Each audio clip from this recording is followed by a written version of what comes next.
C'est la fin d'un feuilleton à rebondissement qui aura été à l'image de son personnage principal, le milliardaire Elon Musk, imprévisible durant toutes ces semaines de négociations, qui après avoir fait cette offre de 44 milliards de dollars pour racheter le réseau social Twitter, a demandé des informations complémentaires pour mieux estimer le nombre de faux utilisateurs de cette plateforme, de faux comptes présents. On sait que Twitter les estime à environ 5% de ses utilisateurs, mais pour Elon Musk, il est possible que ce soit bien davantage. Alors, ces équipes ont demandé des informations auxquelles elles ont eu accès. Début juin, le conseil d'administration de Twitter a finalement accepté de libérer un grand nombre de données qui puissent être analysées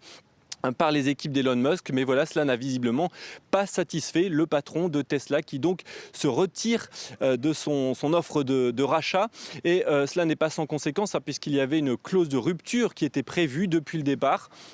1 milliard de dollars d'indemnité, c'est le montant maximal qui est prévu par cette clause de rupture en cas de litige et clairement les choses vont se passer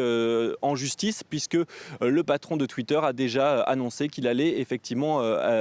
mener un recours en justice. Il espère toujours que le rachat de Twitter pourra se mener selon les conditions qui ont été posé au départ par Elon Musk et à ce montant de 44 milliards de dollars. En parallèle, autre conséquence pour l'entreprise Twitter, son action a chuté en bourse de New York aujourd'hui.